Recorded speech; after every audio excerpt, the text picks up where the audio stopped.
Hello, welcome to Astrology Study Group. And today we are going to look at one of our favorite villains, Klaus Schwab, and look at the transits that are happening to him and try to look at a little bit of what we've been looking at with the medical transits with Saturn and Mars, and just kind of see what we can see. So here is his natal chart. I'll let you have a second to look at it. Now, I don't know the birth time, unfortunately. So I don't know what his rising sign is or what houses these are in. So we're just going to have to go back to real kind of basic astrology of interplay between the planets. And I thought that would be good because you won't get distracted by the houses yet, to put that in the equation. We just kind of keep it a little bit more simple, which is always good to do because sometimes you don't know. I mean, or most of the times you don't know the birth time, and you just have to look at the inner, the mathematical relationships between the planets, which are all the aspects. And I guess I'm an aspect geek, but it really points toward perfection when looking at mathematics. Okay, you don't have that much error. So first thing we'll just look at, again, we look at the sun. We see Aries sun, and we see like a stellium here in Aries. Sun, almost moon, and Mercury, Venus, and Saturn. I said almost moon because it's at noon, on the day of birth. I put it right in the middle if I don't know the birth time. That way I kind of got a little sense of where things could go. And then I went all the way to, a minute, I went 24 hours the other way, or I mean, 12 hours the other way. And the moon only goes to 29 Pisces. And then if I go earlier, it goes, the earliest it could be would be 16 Pisces. So 16 to 29, it's pretty solid that he would have a Pisces moon. Okay, so I wanted to kind of make that point. So he's got, Aries sun, Pisces moon. So the moon is not quite at new moon yet, right? It would be approaching the new moon, because we know that when the sun and moon are together, it's new or it's dark. So it's like a sliver here. So his moon and sun and moon are out of phase. They're close. It's closing in on it, and the same with the Saturn. But nonetheless, kind of in an they're incongruent signs. So I would think he's not in connection or a real good connection with his feelings. What with the sun ahead of the with the moon is going to be leading more with the head, which is Aries anyway. So it's kind of double that. So it's kind of reinforces this real very strong Aries stellium here. And I think we went into this when we looked at him more in depth. So I'm not going to go totally into him because we did look at his chart, but I want to point out a few things that we're going to look at as far as medical astrology. So I'm also noticing that the next thing that jumps out at me is Mercury is square Pluto. And I'm going to go over to Robert Hand's book and show you what that is. I think I'm almost there. Let's see. All right, so Pluto, let's see, we'll do it. Let's see if we can do it this way. Pluto. Well, I'm going to come back to that. Actually, I'll come there in a second because he's got this happening now. But anyway, I digress. So anyway, he's got this right now. He has this in his natal chart, and you would think that would be like aggressive speech or just real, it's not just depthy because you have the square there, you have the harshness of the Aries, not, I would think, paying attention to the sensitivity, and the depth of Pluto here. So I think he would really not care about others' ideas. He's like forcing his ideas on you, on the world, anyway, I'm not going to go totally, but that's just a bell ringer because when I show you the current transits, that one's very important. All right, we also notice over here a conjunction with his Mars and Uranus. So we're going to always kind of look in the chart to just kind of see what's going on, where Mars is, what's going on with that. And it is in an Earth sign. So that would make, Mars is kind of like, yeah, I'd rather be in Aries, or I'd rather be in a, Gemini, or I'd rather be in Leo, or, be more fun in, Sag. So it has its places that it would definitely be better. So here it's sort of stuck mud, thick, heavy, slow, but it's conjunct Uranus, which is, I think, volatile. When Mars and Uranus are next to each other, I think just like bad temper, volatile, and then we've got this earthiness. So it could be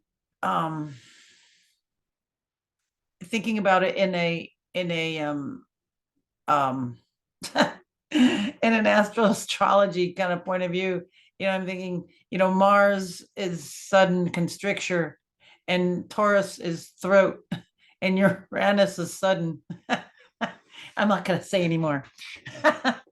But it's just funny that they're in the chart, and some of the aspects coming up, the transits are going to activate that. But anyway, I'm noticing that because that's, we just have to go with the givens. So we have a conjunction there, and then we have this conjunction with the Sun and Saturn also in Aries. So, and they're almost the same degree, 30 degrees apart. They're just, they're close there. So that's kind of interesting.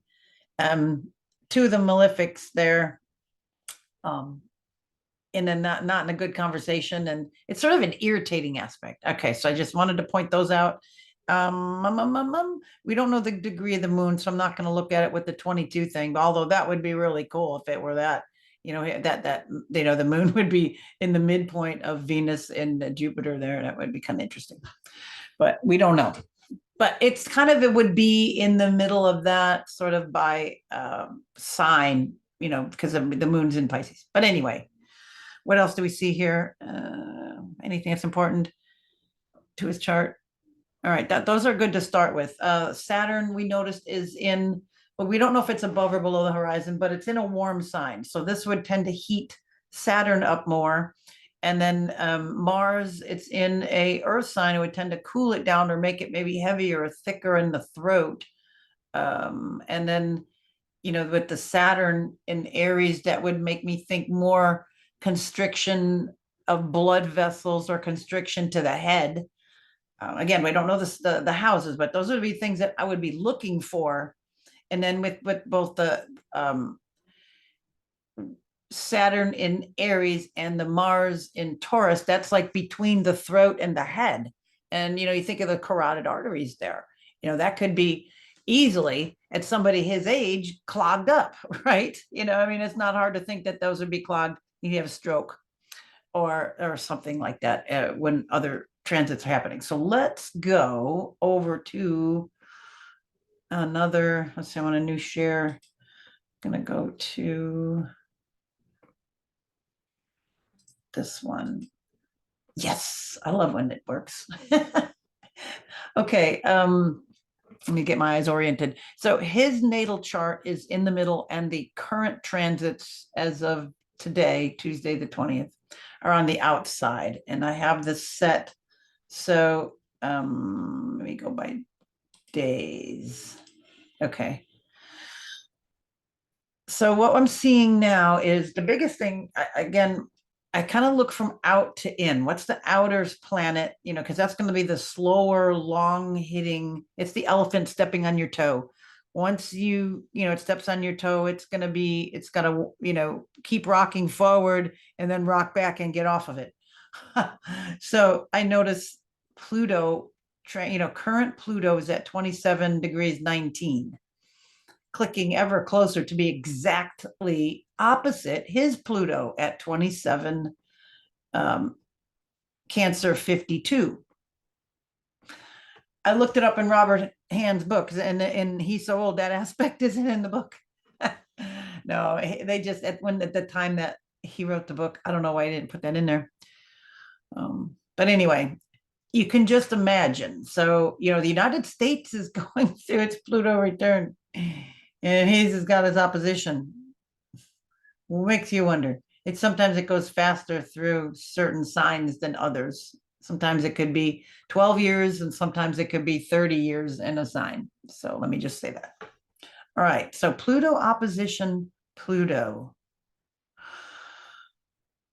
Well, oppositions don't agree. Pluto is depth, is transformation. Maybe psychically, this man can be reached because he's definitely on the wrong page. He's definitely not, he's a big part of the problem. And this opposition with like death, rebirth, with transition, with change, everything is coming up against him. All right. And then we'll go over to Robert's Hand's book in just a minute when I point out some of these. So this can, health wise, I'm thinking of, again, I don't know that we don't know the houses. We just can see an opposition of Pluto. That's sort of like a crystallization of forces. Now, a reason that's interesting too, if you're probably thinking in the back of your mind, you just couldn't wait to be, yes, that Mercury's at 27 Aries. He has that natally. So that's making a T square with his natal Mercury, right? It's opposing his natal Pluto and it's squaring his natal Mercury. Not real fun aspect, I don't think, and see, it lasts a while. So Pluto on natal Mercury. Let's go over, I think I have the page here, and just look at a little bit of this just to get a sense of the picture. You can't separate psychological influences from health and health from psychological. Sometimes you can isolate them until you can deal with it and bring them back. But, all physical problems come from psychological and emotional. It's just not fitting. So this guy has that too. Well, let's go see what else is going on with him. So Robert Hand, let's go over to, let's see, the Pluto I wanted to show you. Oh yeah, Pluto square Mercury 496. I think I'm gonna have to hold on. I think I'm gonna have to share a different screen. Let's see, new share.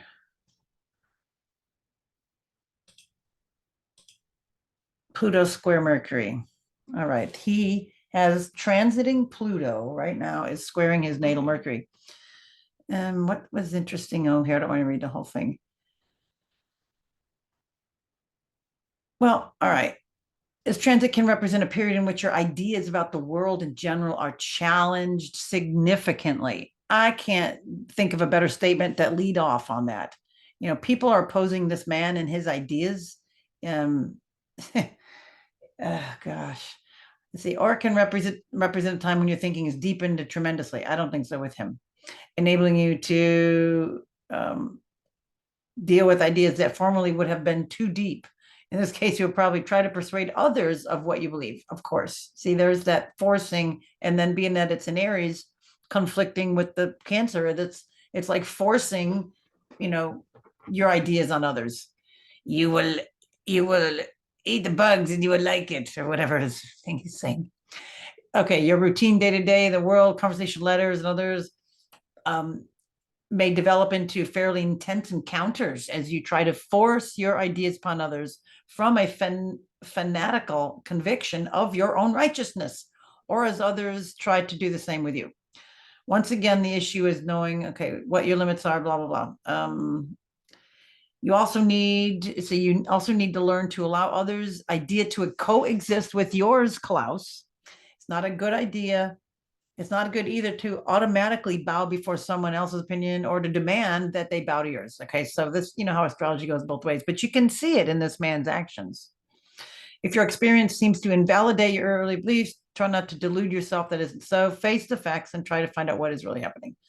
It can be a learning experience, blah, blah, of course, but he's not. He's a globalist, evil villain.